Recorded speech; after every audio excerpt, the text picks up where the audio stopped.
I'm Greg Kinn. Welcome to the sounds of San Francisco. Wasn't anything that we were doing so wrong. It was just that people were so slow You were black to accept change. You was black. Tell him again. Will you tell him, man, again? You was black, and they didn't want that black image over their kids. You was a hero. Well, see, but and your kids was looking up to you, and they didn't want their kids looking What up kids? What kids? They didn't want the white kids looking up at this big old greasy black guy Preacher. out of Georgia, out of Mississippi, or out of Chicago. They want their kids to see a little smooth white boy looking pretty and on duty and looking Rudy, you know. And so here's a black guy out there singing and screaming and beating and screaming. They said, no, no, no. Our leaders are low-life scum that screw little girls so the Jews can screw America. That's what's happening in this country. See that Disney and Google, is that at chemtrails? No, Disney and Google bought the rights to the first King James Bible, and they're already changing. They're already changing it. Did you see that Disney has gone back and added chemtrails to all their old movies? No bullshit. Why would they do that? So that children watching the movies don't realize there was clear skies, that they have chemtrails in the movies. They're going back and redigitizing in to their old movies chemtrails because they were not there. That's what's going on in this country. And our FBI is corrupt. The Supreme Court is corrupt. The Justice Department is corrupt. The news media is corrupt. The whole country is corrupt. There is a history of near extinction events. And one of the things that I've looked at, because I'm trying to figure out between fiscal 1998 and fiscal 2015, there were 21 trillion of undocumentable adjustments in the U.S. government. If you go to our website, missingmoney.solera.com, we have years and years of documentation, including the government financials that show this. And so the question is, where's all this money going? And one of the things I've looked at in the process of looking at where all this money is going is the underground base and city infrastructure and transportation system that's been built. The Supreme Court has ruled that vaccinated people worldwide are products. They are now patented goods. According to U.S. law, which can be verified, people who have been vaccinated no longer qualify as humans, and therefore they can no longer be categorized as human beings. And I'm sorry? Yes. So we have built an extraordinary number of underground bases and supposedly transportation systems. Some of these are some of these are documented as part of the national security infrastructure. I think there are many more. So, in the United States? In the United States, on all over the world. But, from 2021 to 2023, I took one of the smartest subscribers in the Solera Report network, and he and I spent 2 years collecting all the data and all the allegations on underground bases. And then we systematically went through and tried to estimate our guess. This is totally a guess of how many underground bases, both underground in the United States, but also underground under the ocean around the United States. And our estimate was 170 with a transportation network connecting them. And what would be the purpose? The purpose, if you thought you were going to get a near extinction event. In essence, this means that those vaccinated are no longer subject to national or international law. Since 2013, all people vaccinated with genetically modified mRNAs are legally transhuman and legally identified as transhuman. Then they no longer enjoy any human or other rights of a state. This applies worldwide because GenPoint technology patents are under U.S. jurisdiction and law, where they were registered. Almost every major corporation in the United States uses some type of prison labor to make their products. If you can pay someone 13 cents an hour versus $13 an hour, what are you gonna do? I just recently talked to a girl who worked in prisons, and she said prisoners in there were working for a specific company, cleaning breaks. That was their job. And once they got out, the company that they worked for the whole time they were in prison would not hire them because they were felons. The United States was built on the backs of slavery, built on free labor, and so to keep that system going, it requires a ton of very cheap labor. The 13th Amendment outlawed slavery unless you were in prison. Then you could force people to work. That's insane. We incarcerate more people than any country in the world. The United States houses almost a fourth of the world's prisoners, while only making up 5% of the world's population. We have the highest reincarceration rates. Within 3 years of someone getting out, 75% of people are back inside. We spend more on corrections than any country in the world, and we're one of the most dangerous developed nations. Men's love is to teach. Like, that's literally, I believe, men's love language. We always talk about the 5 love language. All men love to just, pour into their women, and women are always taking it as like, I'm being criticized, I'm not good enough, all this other stuff. And I'm like, literally, he's trying to make you better. What I noticed, like what my husband did, is like, I don't want you going out to society and being a fool. I don't want you like all of these other women, these modern women that I listen to, and they're so lost. Even if me and you didn't work out or something were to happen, I want you to be able to go out into the world and be able to protect yourself and not fall into the propaganda of what everybody else is doing. That is literally love. That's crazy you saying that, man. That's love.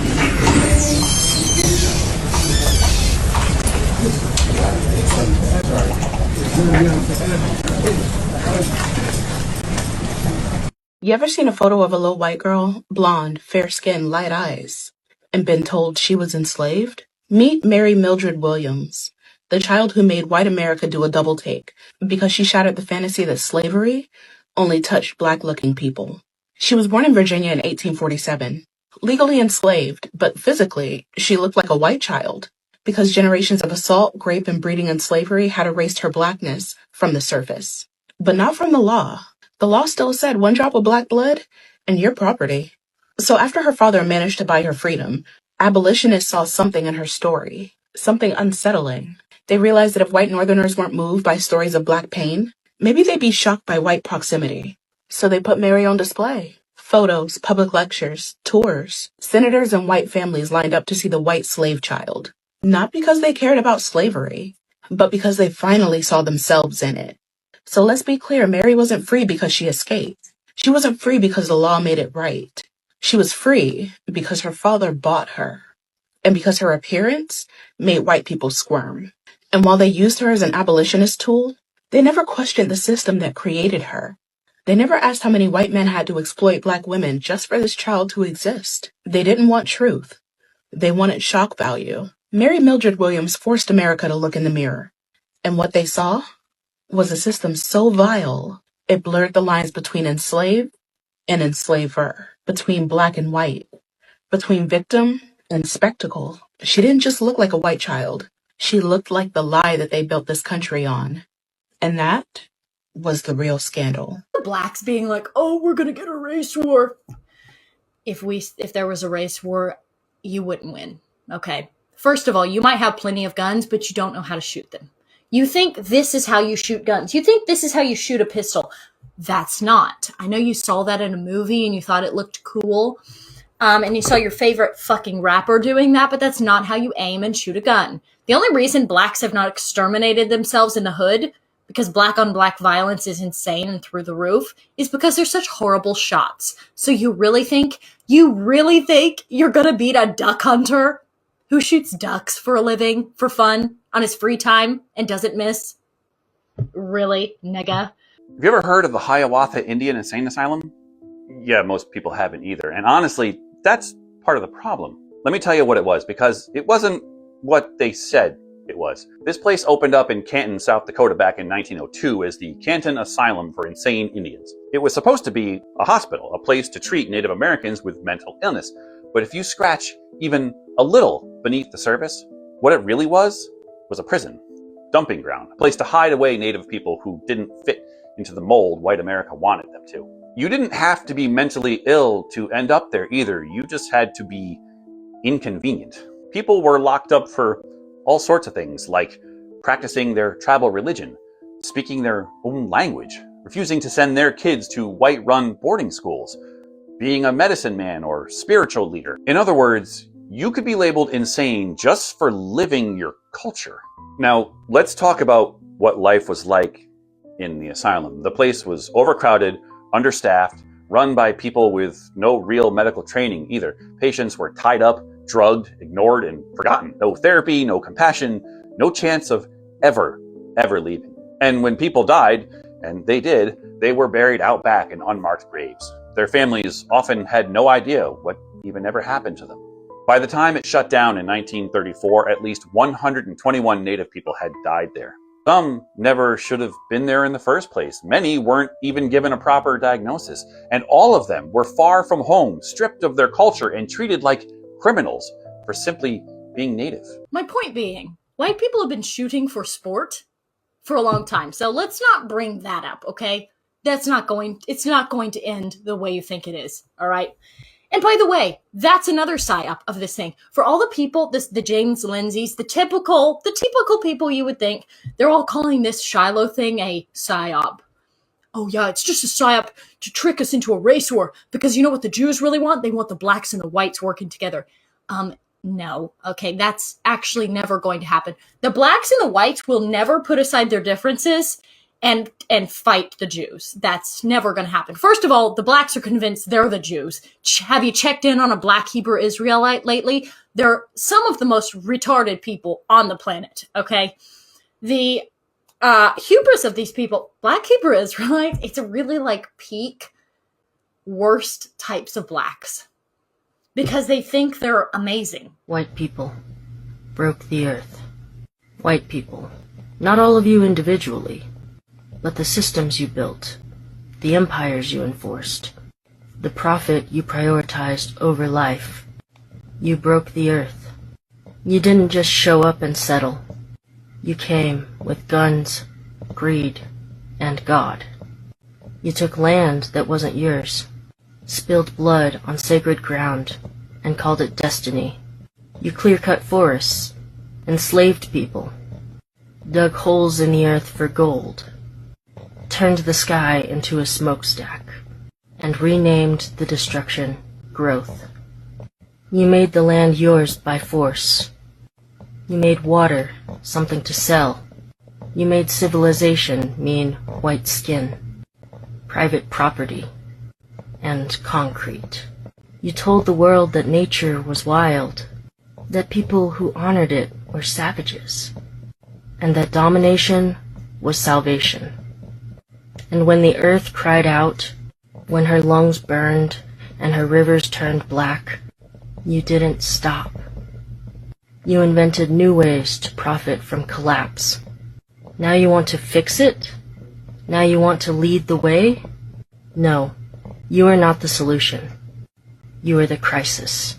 You're just saying that because you're just trying to cause racial division. I'm like, oh, I'm sorry. So now I get labeled as somebody's trying to start a race war anytime I mention black crime. That's the new go-to. That's the new go-to. Okay, I get it. So it's woke right that didn't stick, and now it's you're trying to start a race war. No, I'm actually just talking about black crime. Okay, I don't want a race war. All right, I know we would win, but I don't want that. Actually, I would never try to incite something like that.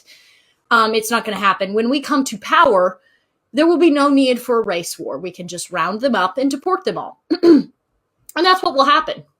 But anyway, and I was thinking about this too. Jews are so fucking arrogant, that will be their downfall. And here's what really gets me. This place sat there for decades, and most folks just forgot about it. The cemetery almost got bulldozed for a new building in the 90s. That's how little it mattered to people. It took Native families, local historians, and activists fighting hard just to get a memorial built to honor the ones that are buried there. This wasn't ancient history either. This happened in the 20th century. Some of the descendants of the people locked up there, they're still alive, still trying to get recognition, still trying to get answers. So when people talk about how Native Americans should just move on, or that was a long time ago, just remember the Hiawatha Asylum. Remember that people were institutionalized just for speaking their language, practicing their faith, and holding on to their identity. And ask yourself, how do we honor them today? More importantly, you're a person of color. You're no longer a Nipmuc person. And that shows through in these county histories and also in the census records at the time. You find a person described in the 1860 census as an Indian. In the 1870 census, they're described as a person of color or a colored person. Same person, but the census taker, as part of the white dominant society, decides that this person is no longer Nipmuc. There was kind of an ethnic cleansing with a pen going on. And it was, if you did not have white skin, you were considered black. And a lot of times, I mean, even today, you go into the town halls and you see where people have actually written over the records, where it was put in that they were Indian, and someone went in and wrote black over it. And you can actually see in censuses from time to time where they may have been Indian in the first 3 censuses, and then the last 6 of their life, they're considered black. And this is, again, this wonderful example of, well, the Indians are gone. Highway Patrol and ICE held a collaborative. They collaborated on an operation that targeted the immigrant community. No tengan miedo! No tengan miedo! No tengan miedo! The Tennessee Highway Patrol detained people, stopped people over for having their window tinting be too dark. They pulled over a DoorDash driver who was working, an Uber driver, a mom who had her kids in the car.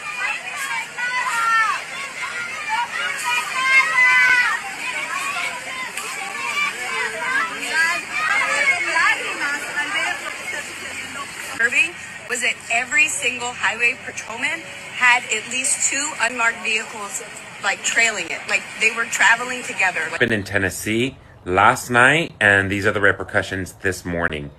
People were driving to work, driving for groceries.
I just want my brother to see me.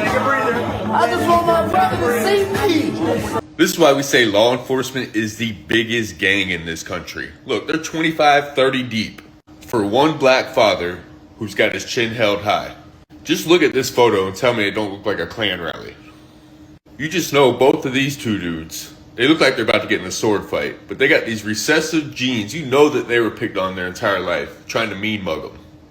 But the first thing this gang's gonna say is, I'm not racist, we have a black officer there. But tell me what you see here. A sea of whiteness. The biggest gang in the United States of America. 25, 30 deputies show up for one black father who allegedly took the life of a police officer from this department that took the life of his son just the day before. Police brutality is a problem in this country. The lack of justice for police brutality is a problem in this country. No, I don't worry. I tell you, I'm a man who believed that I died 20 years ago. And I live like a man who is dead already. I have no fear whatsoever of anybody or anything. There are many good colors, and I worked with some of them, and I liked them, and I like this person that I said works at the lounge over there. But there's the ones that are going to march I don't like, and I can't stand, I got no use for. And when your church tells you human rights, and you pay no attention to your church? I pay attention to my church when they say about human rights. But what the marchers want, they don't want rights. They say they want peaceful coexistence. How can they have peaceful coexistence when there's all this trouble? Who makes the trouble? They do by marching. There's got to be a simpler way. What simpler way can you think of? Talks. Just talks. Well, there are human rights commissions in various towns around Chicago, none in Cicero. They can make them. You think they should? They should. I just think that there has got to be a better way than marches. Because there's no use for them. If, let's say, 10 or 20 families moved into Cicero, which is a town of 70,000. They'd get killed. So, yes, this exists, but it is yet another form of dividing all of us from each other. And I certainly address all people. I address the vaccinated and the unvaccinated. And we're all in this together.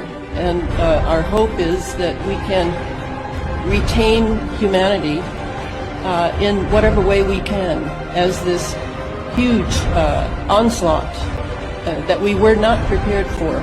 We kept believing in the mainstream media, which convinced us that it was far in the future. I'm saying back to them, like, just trust me.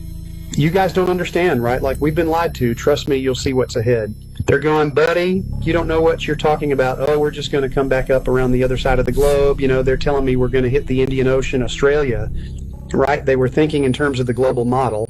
But this is where it gets crazy. You know, as they realize I ain't stopping, one of the other pilots says to me, he goes, listen, you land that thing now, we sign an NDA and go home, act like this never happened.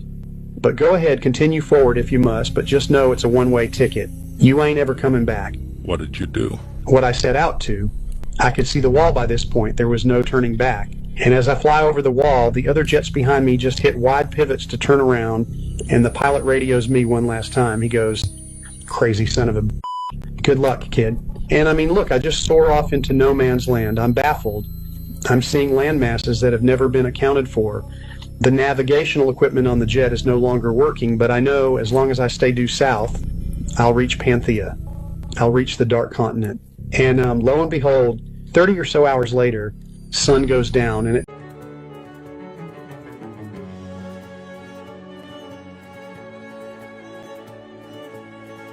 Here cells of a lung carcinoma. In the lower left part you can clearly see red blood cells in whose innards there are lively microparasites.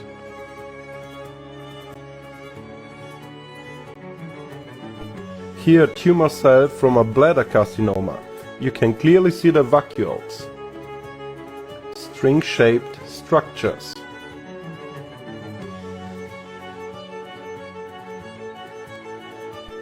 All recordings have one thing in common. You can see certain reoccurring types of microbes in all of them. There is no tumor tissue without these microbes. There is no blood of a cancer patient without those microparasites.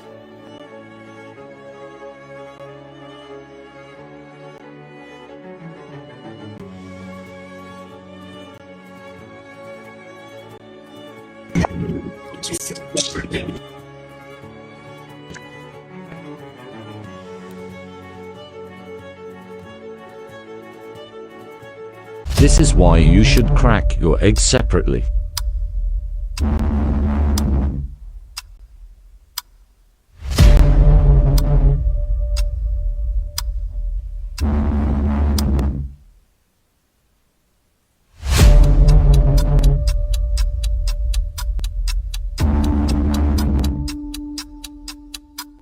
I medicalized 17 years ago at an LGBT center. I'm a CSA survivor. Doctors told me that what was wrong with me and how I felt about my body was not from CSA, even though I went there and said, did CSA make me this way? CSA? Yes, a childhood sexual assault. And they said no. They said no. They said being gay is innate and being trans is innate, and what you have is gender identity disorder. They diagnosed me with gender dysphoria, and I believed their bullshit for about 17 years. Are you willing to tell me everything that you went through? I had facial feminization surgery. I had sex reassignment surgery. I was on HRT for 17 years. Now I'm on a combo dose because I can't go off. I have multiple health conditions from transitioning young and for transitioning for so long. Wow. So what was it for you that kind of woke you up to, this isn't what I should have done? I found out that homosexual transition was environmentally caused in almost every single case by childhood sexual assault or by internalized homophobia or failed boy syndrome. I was given a blanket diagnosis given to anybody who has a body issue as a child nowadays. Did they ever try to refer you to like a therapist or any? I went to therapy for a year. I saw psychologists. I was diagnosed. It took a year back then, not 15 minutes, and I was in the South on the East Coast. But they still believed that transsexualism was innate, that gender identity was this innate disorder that people just had, and like CSA didn't really rule you out. Hairdresser, hairdresser, whoa, hairdresser, hairdresser. Woman was caught on camera yelling the N-word numerous times at a 5-year-old black boy and has now, in just a few days, crowdfunded over $500,000, positioning herself as a victim and leaning on white woman tears. And the crowdfunding page itself is full of comments that make me sick to my stomach. And much of the $541,000 that has been raised so far has been from smaller donations. $5, $10, $15 at a time. Think of how many people are openly voting for hate with this campaign. But I have to believe that if an N-word wielding white woman can crowdfund for her fragility, then we can crowdfund for the kind of media that we want to see. Because we deserve to take up space, to create. So I'm channeling my anger into action, into the series I'm working on, spotlighting Black stories, Black food, Black communities, and Black entrepreneurship from Richmond to Oakland and beyond. With its laid-back setting, San Francisco has always been ready, willing, and able to support the creative impulses of the art world. Artists who might otherwise be rejected can always take refuge in this tolerant city by the bay. And now you're messing with the country you ain't even from. Hypocrite, hating immigrants like you ain't one. Acting like you're clever when you're downright dumb. You're a dictator, wannabe troll and a fool. Now you cut the same government that subsidize you. Dictator, wannabe troll and a fool. Now you cut the same government that subsidize you.